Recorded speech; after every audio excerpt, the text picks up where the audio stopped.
Um dos grandes desafios de vivermos a chamada vida cristã é entendermos o que significa viver pela fé. Creio que muitos já ouviram essa expressão. É necessário que o crente viva pela fé. A palavra de Deus diz claramente no Velho e no Novo Testamento: o meu justo viverá pela fé. E muitas vezes a gente fica naquela questão: por onde a fé nos leva? Qual o caminho? Como alcançá-la? Como vivê-la? Como vivenciá-la?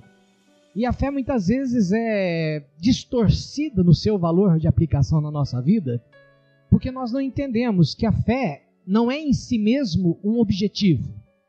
A fé é uma ferramenta que Deus nos dá para que por meio dela nós possamos realizar uma jornada na presença de Deus. A fé não é em si mesmo um fim. Porque entenda, a fé, ela tem tempo de duração. A fé não será para sempre. Não será necessária por toda a eternidade a fé. Assim como os anjos não precisam exercer fé, porque eles conhecem a Deus, diferentemente de nós que cremos em Deus sem nunca tê-lo visto. Nós cremos no céu sem nunca ter estado lá. Nós cremos hoje, depois de 2000 anos, cremos na obra de Cristo sem termos presenciado a cruz. Entenda isto. A fé nos coloca diante de um desafio, como diz Hebreus 11:1, que é a certeza das coisas que se esperam e a convicção das coisas que não se veem. Mas haverá um momento em que a fé se tornará desnecessária, porque nós o veremos como Ele é. Nós o conheceremos como dele somos conhecidos. E neste dia, a fé deixa de existir, perde sua razão de ser. E nós devemos entender que enquanto neste mundo, Deus nos desafia a viver uma vida de fé. E se nós entendermos o que significa viver uma vida de fé, talvez nós possamos amadurecer melhor a nossa fé. E entendermos que muitas vezes, até em momentos difíceis, até ali, a fé está nos acompanhando. Até ali, nós estamos exercendo uma dimensão de fé. E eu queria falar um pouquinho sobre essa jornada e sobre o que nós podemos encontrar nessa jornada. Amém? E eu queria falar da pessoa que é chamado de pai da fé. Fácil isso, né? Qualquer um que frequenta a escola dominical, principalmente desde pequenininho, sabe. Quem é o pai da fé? Abraão. Reverenciado no Velho e reverenciado no Novo. Do Novo Testamento, o próprio Senhor Jesus dá testemunho da fé do crente Abraão. É um homem de grande presença, de marcante presença. Vá comigo então no capítulo 12 de Gênesis. E aqui nós começamos a entender a dimensão da fé. Normalmente se usa a fé hoje para te dizer, quem tem fé é uma pessoa que conquista, certo? É uma pessoa que recebe. É uma pessoa que está disposto a tudo para receber mais e mais. Eu quero te mostrar como Abraão, que é o pai da fé, começa a sua jornada na fé. Veja como começa, capítulo 12. Disse o Senhor a Abraão: sai da tua terra e da tua parentela e da casa do teu pai e vai para a terra que te mostrarei.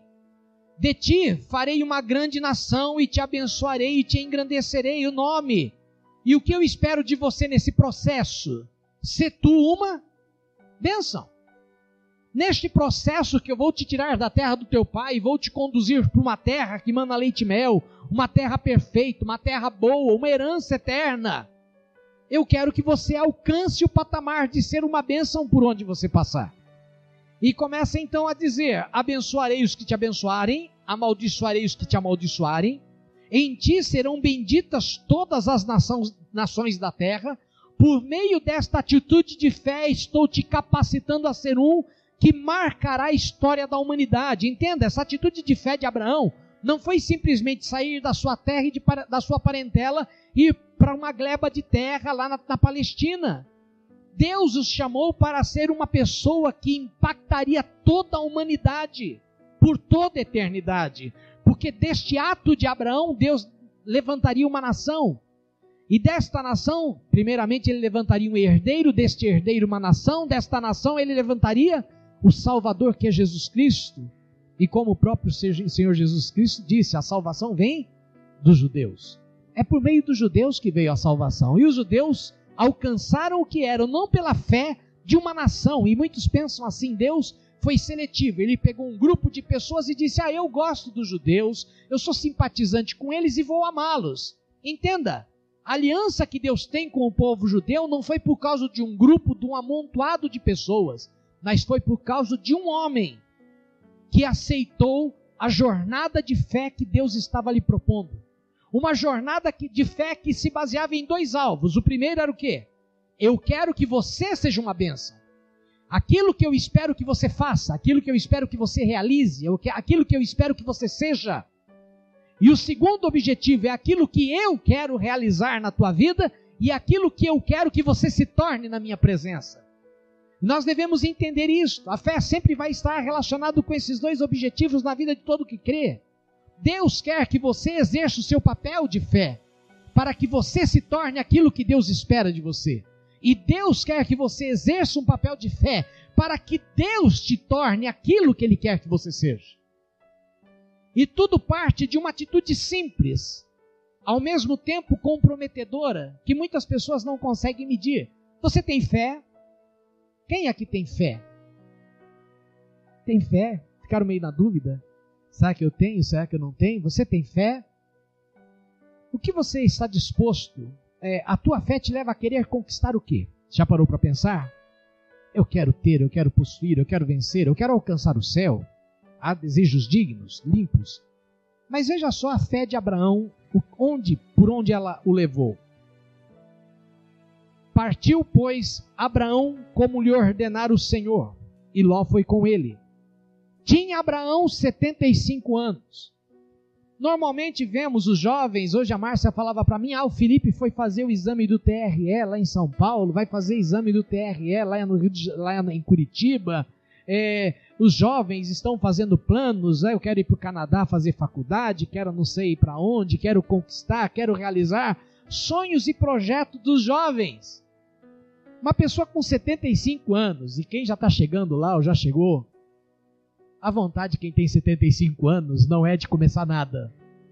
É verdade, é de encostar o burro na sombra e ficar de boa, esperando a morte chegar.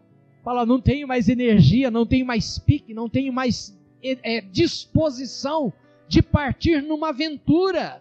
Não tenho idade para isso. Abraão tinha 75 anos e Deus diz, Abraão, eu vou começar uma história na tua vida, mas agora, Senhor, não está um pouquinho atrasado?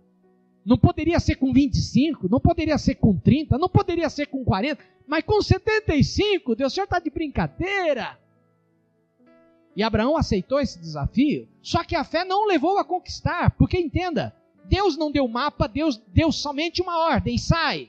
Não deu ponto de referência, não deu ponto de chegada, não deu meio pelo qual ele chegaria nesse ponto de chegada, não deu. Ele simplesmente deixou o que? A sua palavra e a sua vontade. Vai e faça a minha vontade.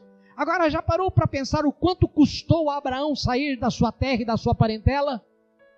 Se ele tinha parentes, se ele tinha amigos, diferentemente, talvez muitos aqui talvez tenham vindo de outras procedências. Eu mesmo nasci em São Paulo. Talvez alguns tenham nascido, como César nasceu na Bahia, um pouquinho distante aqui, quase 3.000 quilômetros de distância. E outros que podem ter nascido em outros lugares distantes. Hoje você tem a facilidade do Skype, tem a facilidade da internet, tem a facilidade do telefone, tem a facilidade dos voos que te permite ir até com dificuldade, um pouco caro às vezes, mas é possível tomar um ônibus e fazer uma viagem. Naquela época, quando uma pessoa se afastava numa distância de 50, 60 quilômetros da sua parentela, era para nunca mais vê-lo. Não havia retorno, era um caminho sem volta. Porque, entenda, ele não sabia o que tinha pela sua frente, ele não sabia o tempo da jornada que Deus havia proposto, ele não sabia a distância que ele percorreria e não tinha nenhum meio de comunicação, ou seja, ele estava encerrando a sua história construída até aquele momento aos 75 anos. Tudo que ele havia feito, tudo que ele havia sido, tudo que ele havia realizado, tudo que ele havia conquistado em todas as áreas, vamos colocar aqui profissional, na sua realização de conquistas materiais, nos seus relacionamentos, Abraão teve que virar a página da sua vida e começar tudo de novo, do zero. Só que sem expectativas a não ser isto, Deus me mandou. Entenda, o primeiro passo de fé que Abraão deu, Abraão deu um passo para se tornar grande, Abraão deu um passo para conquistar, Não, meus irmãos, o primeiro passo que Abraão deu foi um passo de abrir mão de tudo, por algo que era excelente, acima de tudo aquilo que ele havia conquistado na sua vida. Dá para entender o que é fé? Fé não nos leva a conquistar somente. Ela nos leva a termos a coragem de abrir mão do que tem que ser aberto mão, para que nós alcancemos a vontade e o propósito de Deus para a nossa vida. Porque uma fé que só se resume a nos dar condições de alcançar aquilo que queremos, aquilo que almejamos, aquilo que desejamos, não é uma fé segundo o coração de Deus. Porque a fé que vem de Deus, ela nos desafia a conquistar aquilo que o olho não viu, aquilo que o ouvido não ouviu e nem jamais penetrou em coração humano. E uma das grandes dificuldades de crise de fé é que as pessoas hoje dizem, eu tenho fé, Deus vai me abençoar. Vai me abençoar por quê? Eu tenho fé, Deus vai abrir a porta. Que porta que Ele vai abrir? Se você não sabe nem de onde vem, nem para onde vai. A tua fé é centrada somente naquilo que você pensa ser, aquilo que Deus tem para você.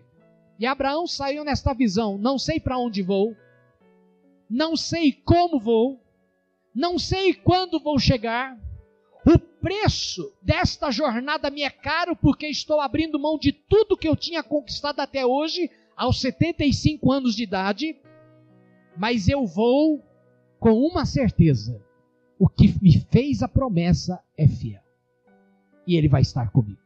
Esta que é a dimensão da fé que nós devemos aprender com Abraão, não é o que nos espera, não é o que nós deixamos, mas é aquele que nos acompanha nesta jornada que faz toda a diferença. Porque nesta jornada de fé, não pensem que as coisas foram fáceis para Abraão. Ele tinha promessas, ele tinha objetivos, ele tinha alvos. Mas Abraão, você vai ver na sua jornada que ele vai encontrar muitos obstáculos, muitas aflições e até quedas pessoais. Ele começa essa jornada e a promessa era, farei de ti uma grande nação. O que precisa para ser uma grande nação? Ele precisa pelo menos ter um filho, e nem isso ele tinha. Se você conhece a história bíblica, quantos anos Abraão andou na esperança de que Deus lhe desse um herdeiro? Quantos anos até que Deus cumprisse a promessa? Alguém se arrisca? 25 anos. Alguém aqui já orou por algo por 25 anos? Não é orar por algo e receber durante 25 anos. É orar por algo sem receber durante 25 anos. Alguns aqui nem 25 anos de idade têm. E Abraão saiu nessa expectativa para receber de Deus algo. Não sei como, não sei onde, não sei de que maneira, nem por que caminho vou. Mas se Deus quer que eu vá, eu vou. Se Deus vai comigo, eu vou. Essa é a dimensão que Abraão vai desenvolvendo. E nessa jornada você pode dizer, bem, um homem que tem esta fé, um homem que tem essa disposição, ele só pode se dar bem na vida. Ele só pode alcançar o sucesso, realização, não vai ter decepções, não vai ter perdas, não vai ter prejuízos. Vimos que Abraão sai e leva seu sobrinho Ló, homem que ele havia criado, talvez desde pequeno, por causa da consequência da morte do pai de Ló, que era irmão de Abraão. E ele cuida deste menino. E quando você vai no discorrer da jornada de Abraão, Abraão se decepciona nesta jornada de fé com o seu sobrinho. Porque o seu sobrinho chega no capítulo 13, no meio da jornada, ele começa a prosperar, ele começa a crescer, e ele começa a se desentender com Abraão, e chega ao ponto de Abraão falar para o seu sobrinho, olha, vamos alcançar um caminho de solução, mas a solução se torna distante.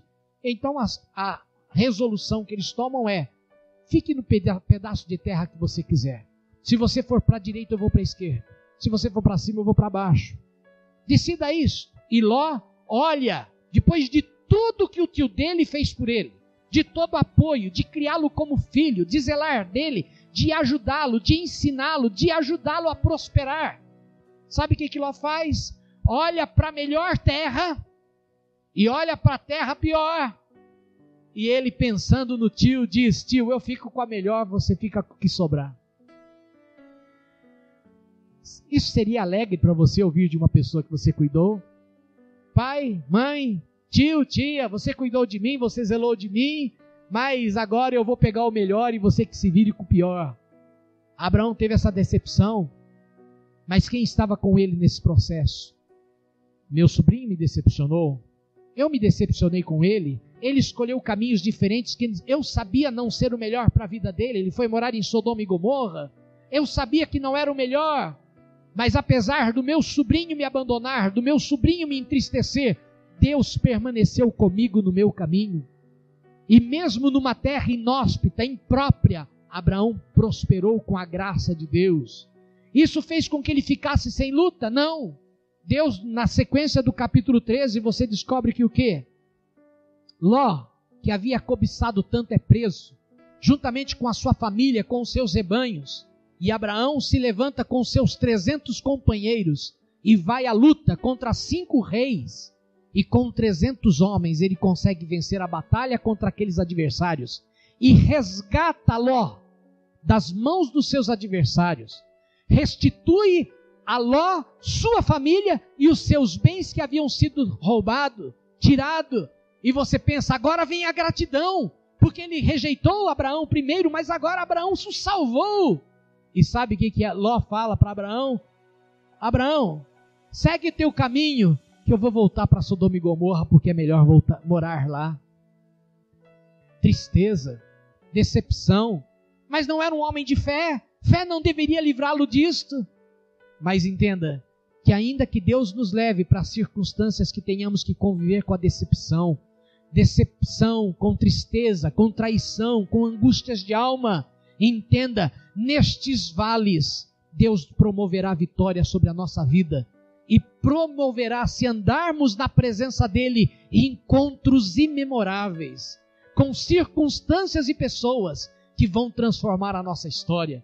Porque quando Deus usa Abraão para libertar a Ló, mesmo Ló não se sentindo motivado a continuar com Abraão, Abraão é procurado por reis, para que Abraão dê do que ele tenha a estes reis. E estes encontros são memoráveis. O primeiro deles, e entenda, não é porque temos fé que nós não vamos nos encontrar com estes 2 reis, porque todos os que andam na fé têm um encontro com estes 2 reis.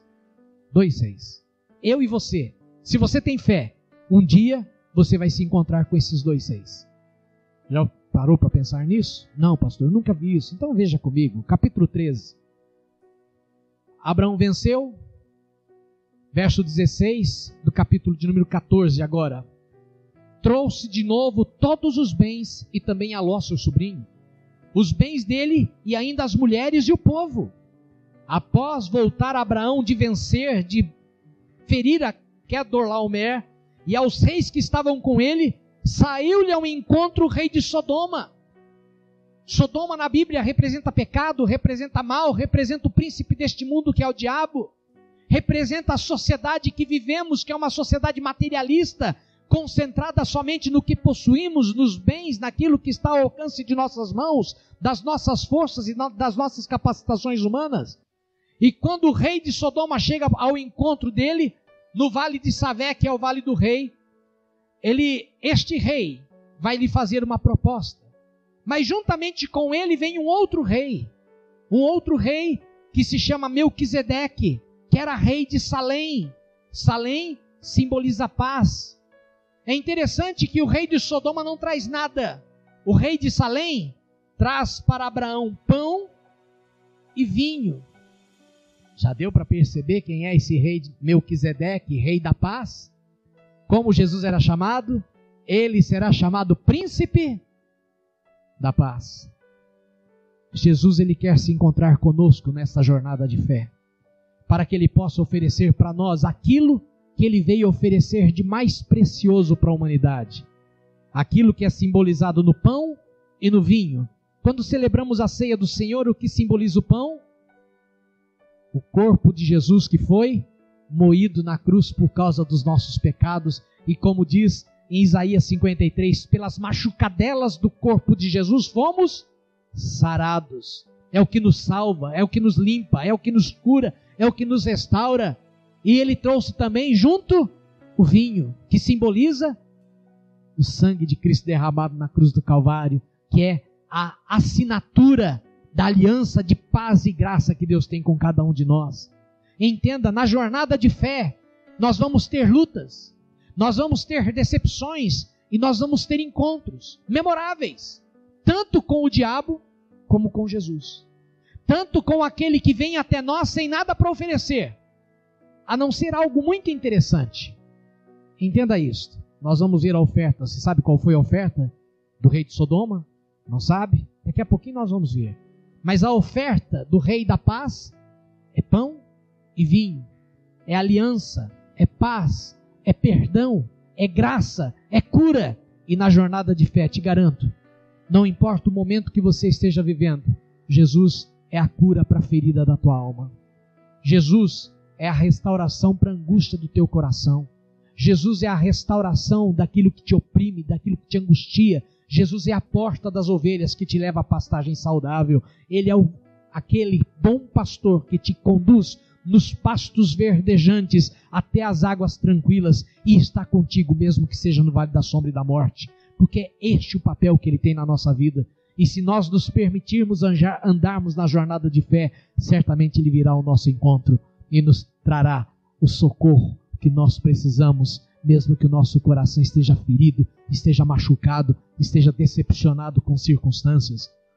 E Ele diz, abençoou, porque é isso que Jesus Cristo faz com aqueles que têm fé, abençoou Abraão e disse, bendito seja Abraão pelo Deus Altíssimo, que possui os céus e a terra, e bendito seja o Deus Altíssimo, que entregou os teus adversários na tua mão, e de tudo, Abraão, diante deste Deus, tomou uma atitude. Se Deus tem feito comigo uma aliança, tem dado do corpo, tem dado do sangue, tem se dedicado a mim, tem me honrado com tudo que Ele tem, me reservado graça para vencer os meus adversários e as minhas adversidades, eu tenho que ter um compromisso com Deus também. E eu vou dar a Deus o dízimo. E entenda que dízimo aqui não é somente algo que diz respeito ao dinheiro, porque Deus não precisa de dinheiro. Nós precisamos de dinheiro, a obra de Deus na terra precisa de dinheiro, Deus não precisa de dinheiro. O ouro do homem que é tão precioso, é tão insignificante no céu, que serve para asfalto. Já parou para pensar nisso? O ouro que para os homens é o metal mais precioso, é o que calça as ruas dos céus. É assim que Deus vê a riqueza deste mundo. Mas uma coisa que Deus se agradou de Abraão é que, de tudo que eu tenho, eu devo entender que se tenho, vou dar a Deus, daquilo que Deus me permitiu conquistar, daquilo que Deus me permitiu alcançar, e eu vou dar a Ele como ato de amor, como ato de reconhecimento. Não é porque Ele precisa, mas é que eu reconheço que só tenho o que tenho, pela graça que Ele me deu, para conquistar o que hoje está nas minhas mãos. Se tenho casa, se tenho bens, se tenho dinheiro, se tenho trabalho, se tenho saúde para trabalhar, se tenho uma porta de trabalho aberta, se tenho uma condição de aprender um ofício que exerça uma função que me dá recursos, é porque veio de Deus. Eu vou dar a Deus da parte que me cabe, porque tudo que eu tenho procedeu das mãos de Deus. Tudo que eu terei procederá das mãos de Deus e da sua fidelidade. Da mesma forma que Deus me dá, eu quero dar a Ele. Eu quero suprir as necessidades, não de Deus, mas dos interesses de Deus nesta terra. Para frente diz, então disse o rei de Sodoma. Veja que interessante. O rei de Salém deu. O rei de Sodoma disse a Abraão, dá-me tudo que você conquistou. Dá-me o teu dinheiro, dá-me os teus bens, dá-me as tuas posses, dá-me os teus terrenos. O que ele está interessado? Me dá as pessoas que estão com vocês. Porque o rei de Sodoma, que simbolizado pelo diabo aqui, ele não está interessado em bens materiais, irmãos, ele é dono deste mundo. E isso não faz diferença nenhuma para ele. Esta riqueza do mundo é indiferente. Ele só usa a riqueza do mundo para prender o coração dos homens. E o próprio Senhor Jesus Cristo disse que se o nosso tesouro estiver nessa terra, ali também estará nosso coração. Pois onde está o tesouro do homem, ali está o seu coração. Por isso que o nosso tesouro tem que estar nos céus e não na terra. E o rei de Sodoma chega para ele e diz, não estou interessado nos seus bens, não estou interessado no que você tem, não quero te tirar nada, não quero te deixar mais pobre, não quero te privar de recursos, mas eu quero tirar de debaixo da sua influência as pessoas sobre quem você exerce influência. Eu quero as pessoas, eu quero as almas. E o texto diz: dá-me as pessoas e os bens ficarão contigo. Deixa só abrir um parênteses. Hoje, no evangelho que existe no mundo, especificamente no Brasil, o evangelho mudou de foco. A igreja e os cristãos que dizem viver na fé estão mais preocupados com os bens do que com as pessoas. Não é interessante? Estou falando algum absurdo? Você não enche mais igreja fazendo campanha de evangelismo, mas enche igreja com campanhas da conquista, campanhas da vitória, campanhas da reconquista, da retomada, campanhas da revolta. Mas não existe mais campanha para conquistar almas, para resgatar vidas. Hoje as pessoas convidam os outros na igreja dizendo: vai para a igreja que você vai receber uma bênção e Deus vai prosperar a tua vida material. E o evangelho diz: vá para a igreja, porque na igreja você vai encontrar homens e mulheres que têm amado a Deus e vão te ensinar o caminho da salvação que está na palavra de Deus, através da salvação que está em Cristo Jesus. Porque o mundo passa e as suas concupiscências também. Irmãos, quando lançaram o Citroën, carro Citroën importado aqui no Brasil, em 1989, tinha uma loja da Citroën no Brasil, ali em Campinas. Eu namorava o carro Citroën que tinha lá. Que carro lindo, maravilhoso, último tipo, fantástico, tecnologia nunca vista no Brasil. Passado 30 anos disso, eu olho aquele carro, mas que carro feio, feio de doer. Você já reparou isso, que tem alguns carros que você já cobiçou numa época, você fala: pô, mas que carrão. Passa uns anos, você olha para aquela coisinha e fala: mas que coisa feia. Assim é tudo do mundo. A beleza passa, a glória passa, aquilo que é atraente se torna obsoleto. Né? É passageiro demais.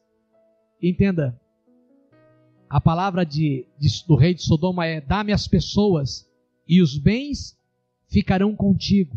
E aqui, uma atitude de um homem de fé diante da proposta do príncipe, do rei de Sodoma. Mas Abraão lhe respondeu: levanto a minha mão ao Senhor, o Deus Altíssimo, o que possui os céus e a terra, e juro que nada tomarei do que te pertence.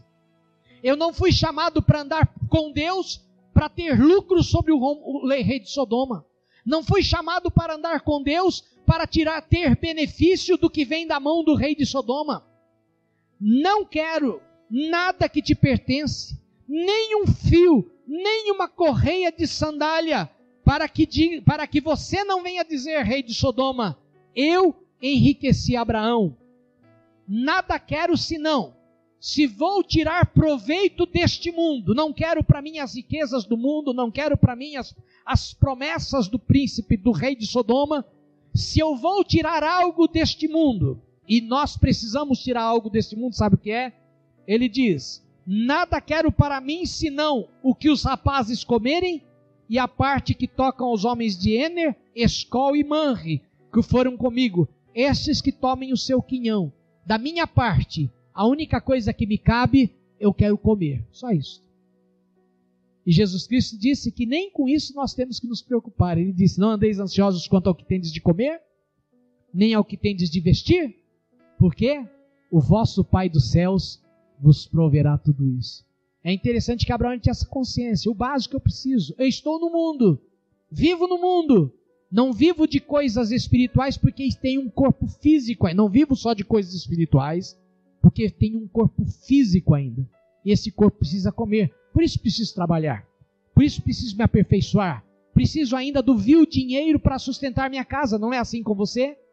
Nós somos cidadãos de dois reinos. Do reino dos céus, e temos que viver simultaneamente servindo ao reino dos céus e vivermos neste mundo, se utilizando, como Paulo dizia, se utilizando deste mundo como se desse mundo não fôssemos. Se utilizando, nós nos utilizamos, mas nós não somos daqui. Como diz em Hebreus, somos peregrinos em terra estranha. Nossa pátria está em outro lugar. É assim que a palavra de Deus ensina. Essa é a posição de Abraão. Daí você fala, um homem como este, que rejeita a oferta de rei de Sodoma, que aceita a oferta do rei de Salém, que vive em função de abençoar outros, certamente é um homem que não terá dificuldade. Mas você descobre no processo que Abraão vai continuar recebendo palavras de Deus, Deus vai continuar recebendo graça de Deus. Mas se você volta no capítulo 12, no início da jornada, você vê que Abraão, mesmo sendo um homem de fé, aceitando esse desafio, ele se torna um mentiroso, tenta enganar o faraó do Egito, mente descaradamente em relação ao relacionamento, no que diz respeito ao relacionamento que ele tem com Sara, dizendo que Sara é sua irmã e não sua esposa, e o faraó do Egito a toma como esposa. Abraão mente descaradamente, vende propriamente a sua esposa, e ainda se beneficia porque o rei do Egito começa a dar bens para Abraão, porque ele está casado agora com a irmã de Abraão, que na verdade era sua esposa. E o Egito começa a ser prejudicado até que Abraão tem que revelar ao faraó que ele é o esposo e não o irmão. E daí ele é posto para fora do Egito. Mesmo sendo um homem de fé, ele está sujeito a falhas e a cometer tolices, cometer erros. Ele é um homem precipitado. Deus lhe deu uma promessa e muitas pessoas de fé vivem hoje nessa dimensão do que Abraão faz. Você chega no capítulo 16, Abraão tinha a promessa de que Deus lhe ia dar um herdeiro e Deus demora muito, 10 anos. Ele encontra uma alternativa confabulando com sua esposa Sara. Existe um meio legal, Sara diz, já que eu não engravido, vamos pegar a nossa serva Agar e vamos tirar dela um filho. Vamos fazer com que ela tenha um filho seu e assim faremos Deus cumprir a promessa que Ele fez para você. Já que Deus está demorando a cumprir, nós damos um jeitinho. Até parece brasileira, Sara. Dá um jeitinho. E quem conhece a história sabe que este problema perdura até hoje, porque de Agar nasceu a nação islâmica. E o que foi mais doloroso foi que não tem como ter um filho e não se apegar a este filho. E é interessante que Abraão, no processo deste caminho, ele vai ser alguém que se preocupa com aquela criança. E apesar de Abraão ter se adiantado, se precipitado, atropelado o processo de Deus, veja o que Deus faz para Abraão e seu filho Ismael no capítulo de número 17, verso 20. Abraão intercede por seu filho, porque no processo ele já descobriu que Isaque não era o melhor caminho, não era a alternativa que Deus tinha de melhor para Abraão. Ele diz, quanto a Isaque, apesar de você ter se adiantado, apesar de você ter pisado na bola, Abraão, quanto a Ismael, eu te ouvi, abençoá-lo-ei, falo-ei fecundo e multiplicarei extraordinariamente. Gerará 12 príncipes e dele farei uma grande nação. Eu vou abençoar o teu filho Ismael, mesmo você tendo atropelado a minha vontade no processo. Deus é tão bom e misericordioso com quem tem fé, até quando nós erramos, Deus corrige as rotas da nossa vida e às vezes transforma os erros em grandes triunfos. Deus é tão bom nisso, tão cuidadoso. E Deus faz com que Ismael se torne na vida de Abraão uma bênção, até por volta de uns 17 anos. Porque por causa dessa atitude, Deus vai fazer com que Ismael seja expulso de sua casa. Tem toda uma configuração eterna, que nós não vamos entrar agora, é estudo para a escola dominical, que convido você a vir, para estudo de quinta-feira, que convido você a participar também, tempo de crescimento, de conhecimento da Bíblia. Mas entenda, Deus chega para Abraão e fala, Abraão, eu tinha um plano, e o meu plano é que nascesse um descendente de você e de Sara. Não um alternativo que viria de uma alternativa que você criou, porque você não teve paciência de esperar a minha vontade e os meus planos. E daí nasce Isaque e Ismael, que era a bênção na vida de Abraão, apesar do erro, apesar da escolha errada. Abraão é obrigado a despedir Ismael. E Deus, mesmo Ismael estando longe, Deus o guarda, Deus o abençoa, Deus o salva da morte, e Deus o prospera e faz uma grande nação. E Abraão então fica com seu filho Isaque, e ele vai sendo conduzido neste processo, até que chega um ponto em que o próprio filho Isaque, e você pode encontrar esse relato no capítulo de número 22 de Gênesis, onde Deus, para provar se Abraão havia amadurecido suficientemente na jornada. Abraão, ele tinha 75 anos quando saiu, ele tinha 100 anos quando nasceu Isaque. E quando Isaque era adolescente, provavelmente aí com seus 15 anos de idade, vamos por esta data, não há uma exatidão desse dado, mas vamos colocar Abraão com 115 anos de idade, já velho, cansado. Sabe o que acontece com ele? Deus diz para ele: sobe no monte, pega o teu herdeiro que eu disse que dele faria uma grande nação, e sacrifica-o para mim. E nós vemos um dos encontros mais maravilhosos de uma das alternativas mais gloriosas da Bíblia. Não vou ler porque o relógio é sempre nosso inimigo o tempo. Mas vou narrar para vocês.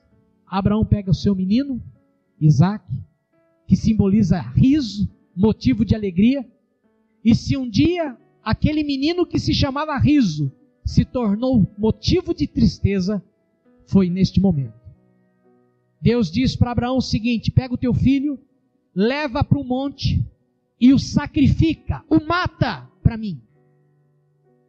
E Abraão olha para aquela decisão difícil, pega o seu filho, pega 3 servos, pega madeira, pega o cutelo, que era uma machadinha para o golpe ser fatal, pega o seu filho e sobe para o monte.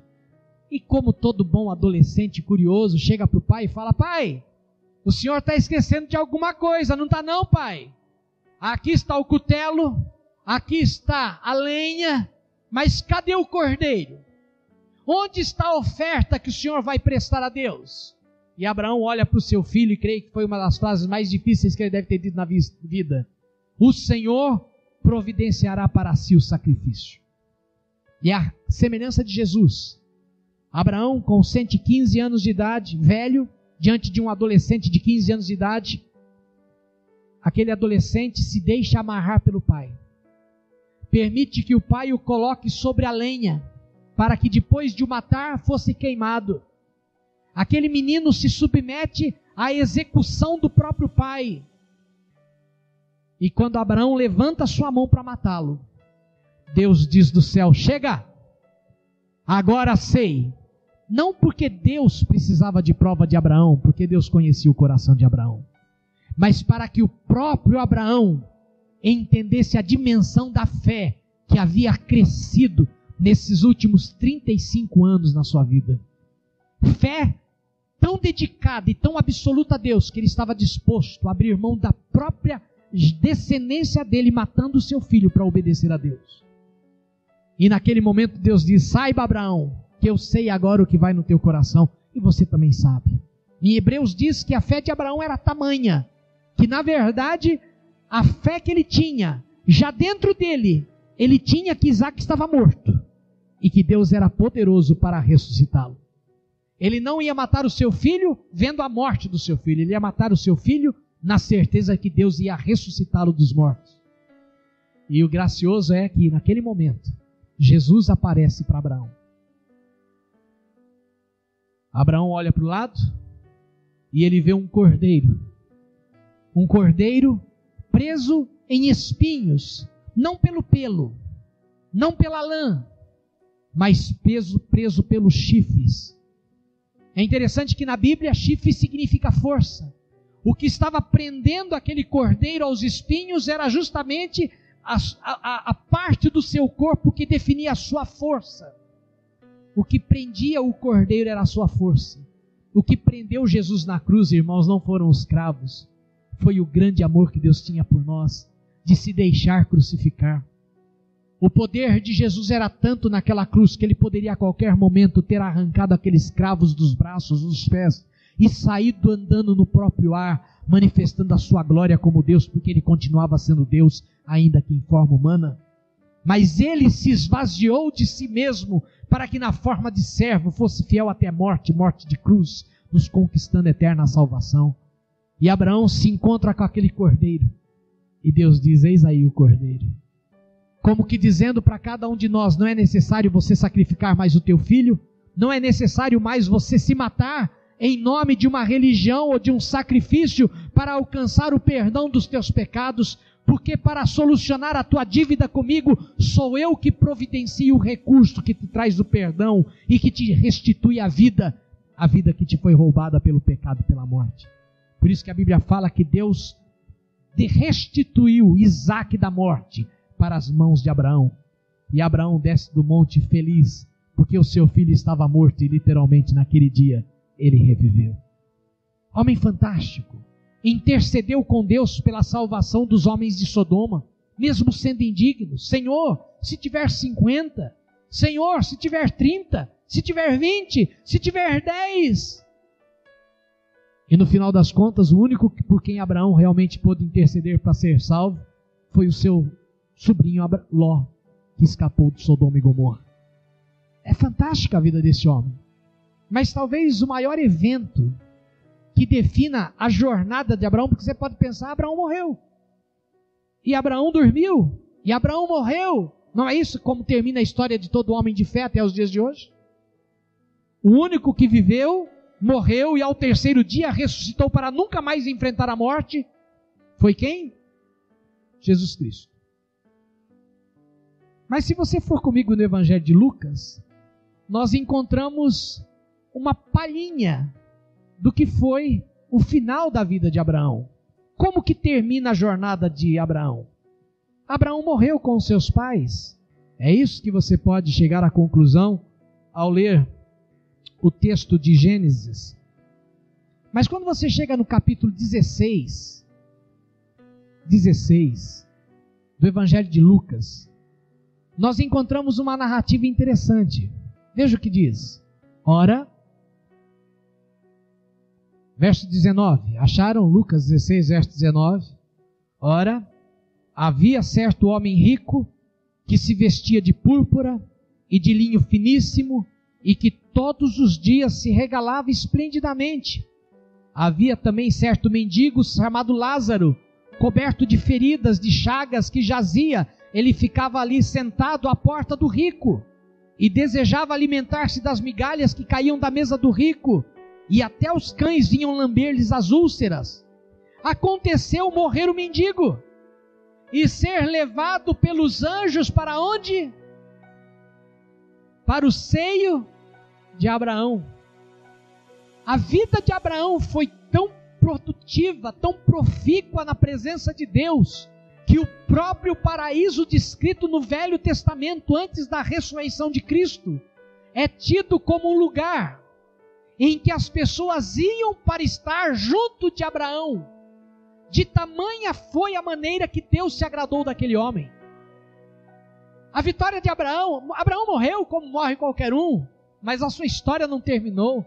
Deus lhe deu tamanha dignidade pelas escolhas que ele fez, que o próprio paraíso eterno da bênção, da paz, da ausência de morte, de alegria perpétua, ganhou o nome do seio de Abraão, do homem que também foi chamado de amigo de Deus. E sabe o que Abraão fazia no paraíso? Você sabe que Abraão continuou trabalhando na eternidade? Ele ainda tinha uma função? É sério, a eternidade a gente trabalha? Trabalha, é trabalho bom. É trabalho bom e prazeroso. Veja o que diz o texto. Aconteceu morrer o mendigo e ser levado pelos anjos para o seio de Abraão. Morreu também o rico e foi sepultado. No inferno, estando o rico em tormento, levantou os olhos e viu de longe Abraão e Lázaro no seio, encostado no peito de Abraão. Ele não estava dormindo, ele não estava desacordado, desmaiado, mas o que acontecia? Então, clamando o rico, disse: Pai Abraão, tem misericórdia de mim e manda Lázaro que molhe na água a ponta do dedo e me refresque a língua, porque estou atormentado nesta chama. Disse, porém, Abraão: Filho, lembra-te de que recebeste os teus bens em sua vida, e Lázaro igualmente os males. Agora que ele está no meu seio, agora que ele está aqui, neste lugar, ele está sendo consolado. Abraão no paraíso era o consolador dos novos ingressantes. Para entrar no paraíso passava por Abraão, para Abraão trazer o consolo, trazer o alento, trazer o descanso. Não é isso que dá a entender o texto? Irmãos, a obra daqueles que têm fé perdura além da própria vida e entra pelas portas da eternidade. Abraão não entrou na eternidade e ficou caído num canto, esquecido numa cova ou fechado numa gaveta dormindo. Abraão passou a desfrutar de toda a glória que Deus já lhe havia reservado. Isto é uma jornada de fé. Entenda, quando nós falamos de fé e nós queremos desafiar a você a viver numa vida de fé, porque não existe outra vida cristã. Não existe, entenda irmãos, não existe vida cristã se não for uma vida de fé. E vida de fé não nos isenta de decepções. A vida de fé não nos isenta nem de pecarmos. A vida de fé não nos livra de sermos fracos. A vida de fé não nos livra de termos dúvida. A vida de fé não nos livra de, às vezes, até atropelarmos os planos e os projetos de Deus. Mas quando nós persistimos em andar na fé, confiando que Deus, apesar de tudo isso, estará conosco, e se nós permanecermos com Ele, nós passaremos por todos os obstáculos, por todas as dificuldades, por todas as aflições, e Deus dará um destino eterno para a nossa alma, onde nós continuaremos sendo úteis na presença de Deus pelos séculos dos séculos, para honrar o nome desse Deus que nos ama. Essa é a dimensão de fé que Deus quer nos levar. E eu quero dizer para você, esta fé está ao teu alcance, e esta fé começa com um primeiro passo. Abraão, para dar o primeiro passo de fé, ele teve que abrir mão da sua antiga velha vida e começar uma nova vida. Não uma vida mais na sua confiança, na sua força, mas na confiança e na disposição daquilo que Deus tinha para ele. E assim começa a jornada de fé do cristão nos dias de hoje.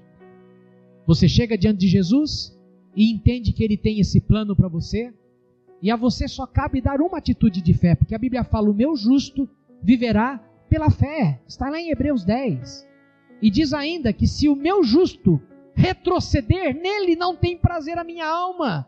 Deus quer encontrar prazer, alegria em ter você como seguidor dele, como amigo dele, como companheiro dele, alguém que ele possa andar todos os dias cuidando e zelando, mesmo que a gente escorregue daqui, escorregue dali, tropece, falhe, desanime, enfraqueça, fique com dúvidas, mas esse Deus estará conosco. Não desanime, fique firme, não desista. Você pecou, o sangue de Jesus é poderoso para te perdoar os pecados. Você desanimou, eu sou poderoso para te resgatar e te levantar e te restaurar a força, porque eu faço isso com os velhos, eu renovo a força até dos velhos e cansados, assim como a águia renova a sua força. Subirão com asas como a águia e não se cansarão, não é o que diz a palavra de Deus?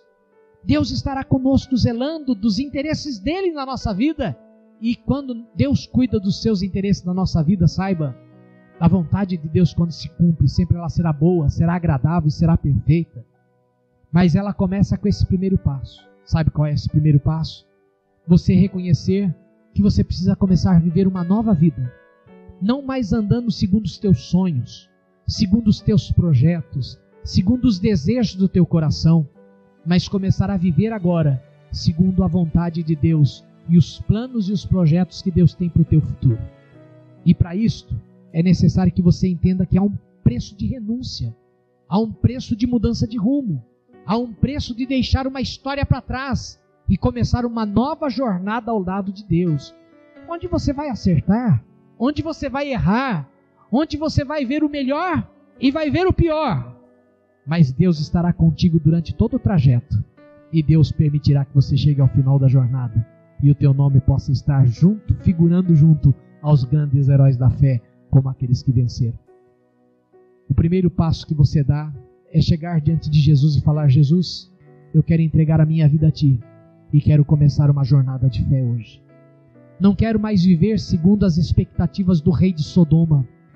Eu quero viver a partir de hoje segundo as expectativas do rei de Salém.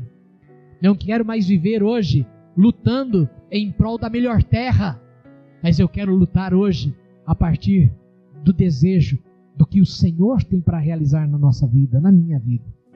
E quero fazer este convite a você, Talvez você esteja na igreja já há muito tempo e você até se acha uma pessoa de fé, mas você nunca teve coragem de dar realmente esse passo de dizer: eu quero começar uma nova vida, eu quero um recomeço, eu quero uma retomada da minha existência de fé na presença de Deus, eu quero conhecer o que Deus tem de melhor para a minha vida e quero que Deus dirija os meus passos, quero que Deus estabeleça o meu futuro. Vamos fechar os nossos olhos, vamos curvar nossas cabeças. Peço a todos que façam isso. Eu quero fazer um convite a você que está aqui hoje. Você tem essa fé, você está vivendo na dimensão desta fé de Abraão. Se você não está hoje, você tem a oportunidade de dar o primeiro passo para alcançar esta nova vida de Deus, essa nova vida que Deus tem para você.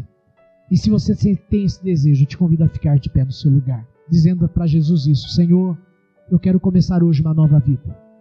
Uma nova vida para mim, uma nova vida para o meu lar, uma nova vida para a minha família, uma nova vida para os meus filhos. Eu quero reescrever a minha história. Quero que o Senhor escreva a história do meu futuro. Se você tem esse desejo, fique de pé no seu lugar. É entre você e Deus, não é comigo. Você não vai prestar conta para mim, você não vai dar satisfação para mim, eu vou dar satisfação a Deus. Mas talvez você precise desse passo de fé, porque é desse passo de fé que começa a jornada que Deus tem para você. E você nunca poderá experimentar o melhor de Deus se Melquisedeque, Jesus, o Rei de Paz, não for aquele que tem uma aliança com você. Se você ficou de pé, eu te convido agora a fazer uma oração. Fale assim para Jesus: Senhor Jesus, eu estou cansado de viver a minha vida do meu jeito, da minha maneira. E nesta noite, eu quero aprender a viver na dimensão da fé de Abraão. Por isso hoje eu aceito dar este primeiro passo em direção ao caminho que o Senhor tem para mim. Me perdoa dos meus pecados. Me perdoa de tudo que eu fiz que possa ter entristecido o teu coração. E me leva agora, Deus, ao conhecimento da tua vontade, do teu plano para a minha vida. Que eu não viva debaixo mais do medo e da incerteza do futuro, mas que eu possa viver a partir de hoje na certeza de que o Senhor é o meu condutor. Eu recebo Jesus Cristo hoje como Salvador de minha alma. Eu entrego a Ti, Jesus, tudo que sou, tudo que tenho, e consagro a Ti a minha vida, tudo que eu sou como indivíduo. Consagro a minha família, consagro a Ti os meus sonhos, consagro a Ti os meus projetos, e Te peço: venha ser o meu Pai, venha ser o meu Deus, venha ser o meu Senhor, pois a partir de hoje eu declaro que eu Te pertenço, e faço isso, esta oração de entrega, em nome de Jesus. Amém.